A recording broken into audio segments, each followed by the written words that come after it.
जी प्यारे दोस्तों, अभी हम आपको बताएंगे आपके जो लैंग्वेज पार्ट में आप लोगों को एक क्वेश्चन अक्सर पूछा जाता है कि अनसीन पैसेज और उसको सॉल्व कैसे करना होता है।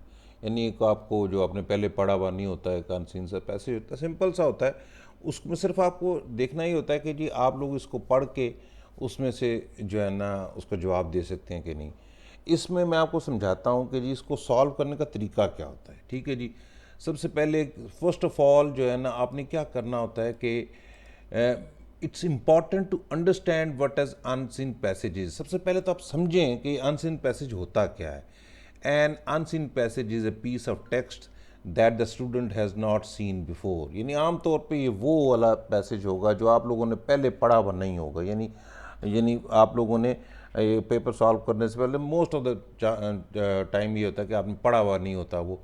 तो the student is given a set of questions to answer based on the passage. आपको कुछ क्वेश्चंस दिए जाते हैं कि उसी को पढ़ के तो आपको जो है ना उसके जवाब देने होते हैं।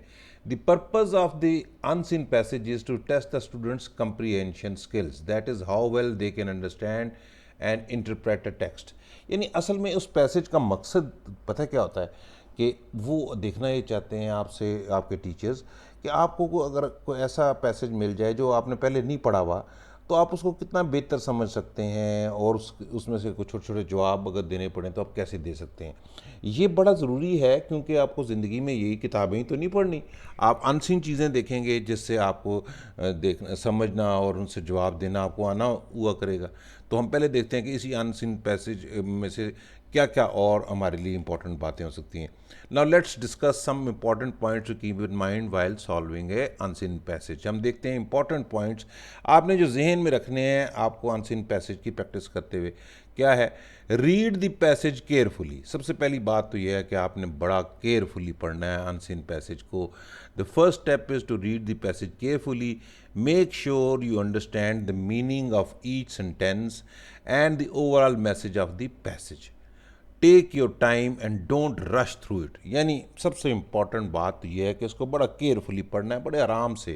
यानी जल्दी जल्दी नहीं पढ़ने की कोशिश करनी, इसको आराम से पढ़ना है। एक दफ़ा, दो दफ़ा, तीन दफ़ा पढ़ना है, आराम आराम से। यानी आप ताकि इसको समझ सकें। ज़रूरी नहीं कि हर लफ्ज़ आप उसका समझें। पूरा जुमला जब आप पढ़ते हैं तो आपको काफ़ी हद तक उसके पता चल जाते हैं कि ये इसमें यानी क्या मकसद, क्या बयान किया गया जुमले में। ज़रूरी नहीं कि एक लफ्ज़ के मैनी ना आए तो आप उधर ही परेशान हो जाएं। कई दफ़ा आप किसी एक के लफ्ज़ के मैनी गैस भी कर सकते हैं। ठीक है। अब आते हैं कि identify the key information. Look for the key information such as names, dates, places and important events mentioned in this passage. This will help you answer questions that require specific details from the passage. अच्छा, आपने क्या है वो देखें, उसमें passage के बीच में कुछ डेट्स दी हुई होंगी, उनको अंडरलाइन कर लें। कुछ नाम दिए हुए होंगे, उनको अंडरलाइन करते जाएं। ठीक है। कोई प्लेसेस के नाम होंगे वो उनको अंडरलाइन करते जाएं। या कोई इंपॉर्टेंट इवेंट हुआ हुआ होगा, उसमें कोई काम हुआ हुआ होगा, उसको भी अंडरलाइन करते जाएं, ताकि ये आपको आसान हो जाएगा। फिर क्या होगा, आपको जवाब जो है ना उसको देने में। तो अभी उसके बाद अगला पॉइंट क्या है कि use context clues. Sometimes you may come across words और phrases that you don't understand.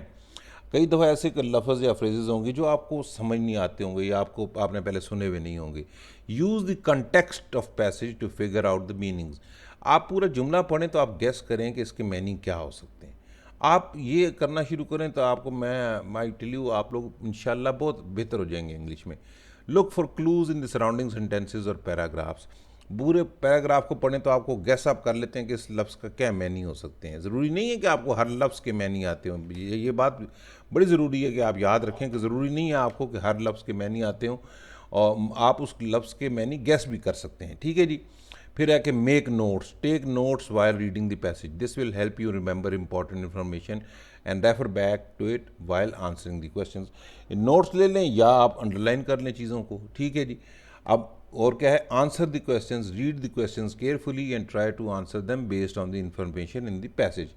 अब आपने क्वेश्चंस जो होते हैं उनके जवाब देने होते हैं, तो आपने अगर पढ़ा हुआ है बड़े एहतियात के साथ, तो फिर क्या है कि आपके लिए क्या हो जाएगा के आंसर्स देने बड़े आसान हो जाएंगे। ठीक है, if you not sure about a answer, go back to the passage and look for the relevant information. अगर आपको कोई क्वेश्चन जो है ना को समझ नहीं आ रहा, तो दोबारा उस पैसेज को पढ़ लें, उस पैसेज को दोबारा पढ़ें, आपको इसका जवाब आ जाएगा। ठीक है, आपने कंफ्यूज नहीं होना है, एकदम घबरा नहीं जाना, आराम से इसको सॉल्व करें, ये बड़ा आसान होता है आप लोगों के लिए करना। ठीक है जी, अब हम आते हैं कि now let's look at a sample passage and its solution. आप एक सैम्पल पैसेज देखते हैं, हम उसका सोल्यूशन देखते हैं। एक सैम्पल पैसेज क्या है? The sun is a star that is located at the centre of our solar system. It's a yellow dwarf star and is the largest object in our solar system.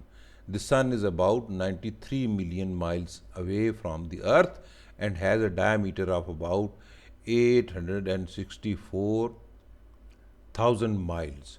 It is made up of mostly hydrogen and helium gases and is constantly undergoing nuclear fusion which produces energy in the form of heat and light. हमने एक दफ़ा पढ़ा, अब दोबारा हम इसको पढ़ के देखते हैं। The sun is a star that is located at the centre of our solar system. ठीक है, ये देखें, हमें एक चीज़ पढ़ ली हमने कि सन क्या है, इट्स ए स्टार, और कहाँ है ये? Centre of our solar system में। It's yellow dwarf star and is the largest object in the solar system. अभी आपको largest object in the solar system को भी अंडरलाइन कर लेना चाहिए। Sun is about 93 million miles away, ये भी आप इंपॉर्टेंट चीज़ है, इसको भी अंडरलाइन कर लेना चाहिए, from the earth, and has a diameter of about ये दिस 864,938 माइल्स, ये भी आपको डायमीटर, इसको भी अंडरलाइन कर लेना चाहिए। It's made up of mostly hydrogen and helium gases, ये भी अंडरलाइन कर लेना चाहिए। And is constantly undergoing nuclear fusion which produces energy in the form of heat and light. अब हम आ जाते हैं, क्वेश्चन हमसे पूछा जाता है कि व्हाट इज़ द सन। देखिए, हमने पढ़ा है अभी, तो अभी इसका जवाब क्या हो सकता है? मैं आपको सजेस्ट करता हूँ कि the sun is a star that is located at the center of our solar system. ये देखिए लिखा हुआ है ना, sun is star that is located at the centre of our solar system. So इसमें से इसका जवाब ही आ गया। अगला क्वेश्चन था what is the diameter of the sun, ये भी हमें लिखा हुआ है। देखें, डायमीटर हमारा जो है ना लिखा हुआ है ना, ये डायमीटर ऑफ अबाउट ये। तो अब इसका जवाब हम किस तरह लिखेंगे कि the diameter of the sun is about 864,938 miles, ये लिखा हुआ है हमें, इसमें से हम जवाब दे सकते हैं। What is the sun made up of? ठीक है, अब ये भी लिखा हुआ है इसमें कि it is made up of mostly hydrogen and helium gases. ठीक है, इसका आंसर अभी हम क्या कहेंगे? The sun is made up of mostly hydrogen and helium gases. देखें, इसी में से हम जवाब दे रहे हैं। ठीक है ना। What is nuclear fusion? Nuclear fusion क्या होता है? यहाँ पर भी देखें लिखा हुआ है nuclear fusion which produces energy in the form of heat and light. अब इसका जवाब क्या हो सकता है? Nuclear fusion is a process that occurs in the sun where hydrogen atoms combine to form helium atoms, releasing energy in the form of heat and light. ठीक है, ये आपने कंप्रीहेंड करके ये लिखना है। ये वाला सवाल का जवाब अगर आप लिखेंगे ना, इसको ज़रा समझ के, तो अपनी इंग्लिश इस्तेमाल करके आप कोशिश करें, इंशाल्लाह अल्लाह ताला आपकी मदद करेगा और आप बेहतर होते जाएंगे। अब मैं आपको 3 जो है ना पैसेजेस फटाफट दिखा देता हूँ, फिर उसके बाद एक और भी आपको मैं एग्जांपल बाद में नेक्स्ट वीडियो में भी करूँगा, 3 और भी दिखाऊँगा। चलें पहले हम देखते हैं। In conclusion, solving an unseen passage requires careful reading, understanding key information, context clues, making notes, and answering questions based on the information in the passage. ठीक है ना जी।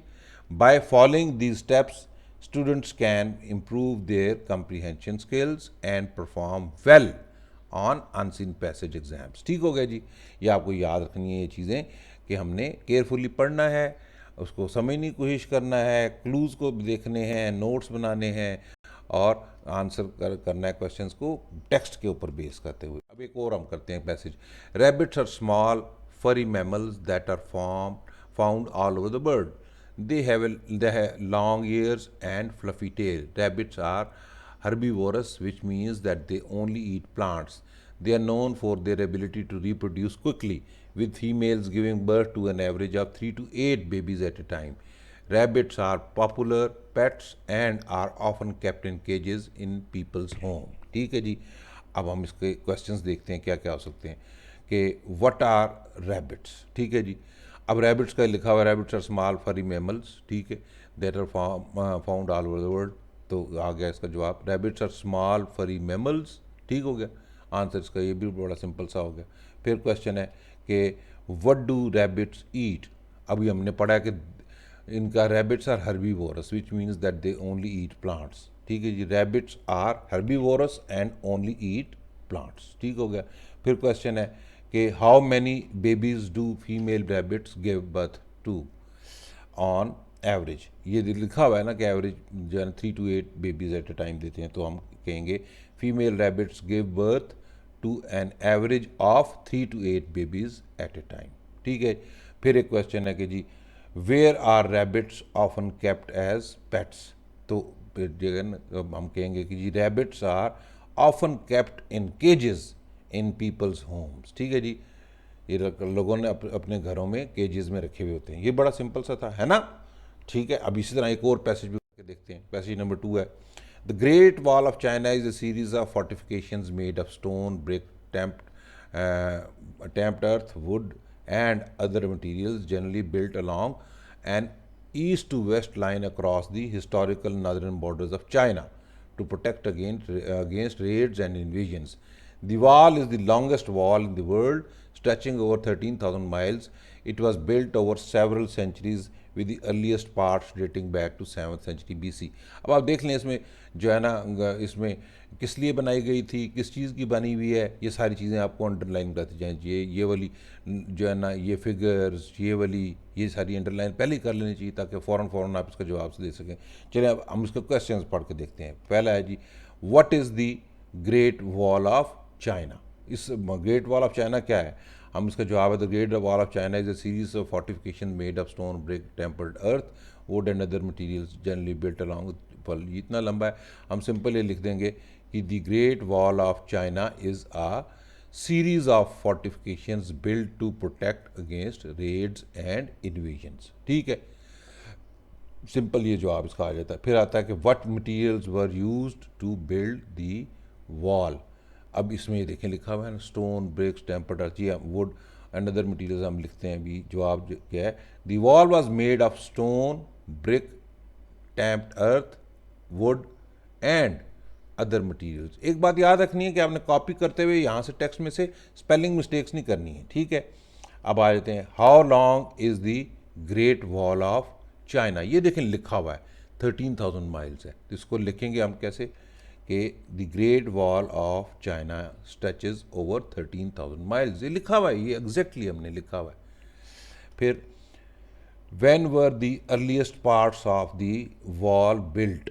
अर्लीस्ट कब ये हुई थी, हम कहेंगे ये देखें 7th सेंचुरी में हुई थी, तो हम इसका जवाब कैसे लिखेंगे, the earliest parts of the wall date back to the 7th century BC, ठीक हो गया जी।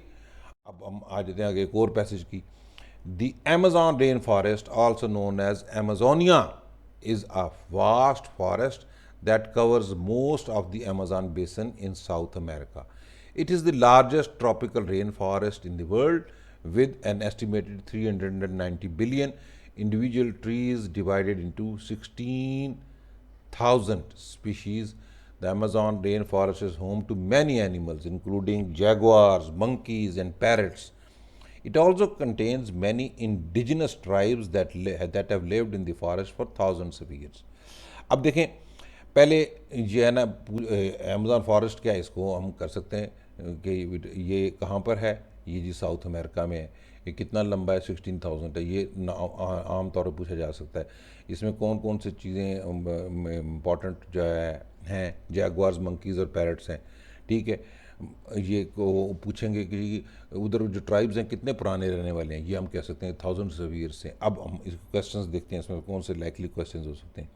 What is the Amazon rain forest. जवाब क्या है, the Amazon rain forest is a vast forest that covers most of the Amazon basin in South America. ये लिखा हुआ है।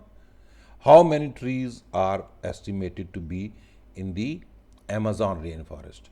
जवाब क्या है, the Amazon rain forest has an estimated 390 billion individual trees, ठीक है ना जी। ये देखें लिखा हुआ है What kind of animals live in Amazon rainforest? Answer is the Amazon rainforest is home to animals such as jaguars, monkeys and parrots. फिर है, who are the indigenous tribes that live in the Amazon rainforest? The Amazon rainforest contains many indigenous tribes that have lived in the forest for thousands of years. अब देखें कितना आसान है, अगर आपको एक करते जाएं आराम से करते जाएंगे तो आपके लिए कितनी आसानी होती जाएगी। आपने बस ये ख्याल रखना है कि एक दफ़ा आपने उस पैसेज को पढ़ना है, फिर दूसरी दफ़ा पढ़ना है, फिर तीसरी दफ़ा पढ़ना है आराम आराम से, और फिर उसके बाद उसके क्वेश्चंस पढ़ने हैं और उन क्वेश्चंस के आंसर्स जो है पहले अंडरलाइन कर लेने हैं, फिर दोबारा सोचना है, फिर जो है ना आपने जवाब दे देने। बड़ा बड़ा ईजी, कोई मुश्किल नहीं है। आप लोग अगर इसको ध्यान से पढ़ना सीख लें और इम्पॉर्टेंट इवेंट्स को अंडरलाइन करना सीख लें, और आंसर देना कितनी देर लगती है, कुछ भी नहीं। ठीक है, सो आई होप ये काफ़ी हद तक क्लियर हो गया। मैं आपको अभी इसकी नेक्स्ट वीडियो में 3 पैसेजेस और भी करके दिखाऊंगा।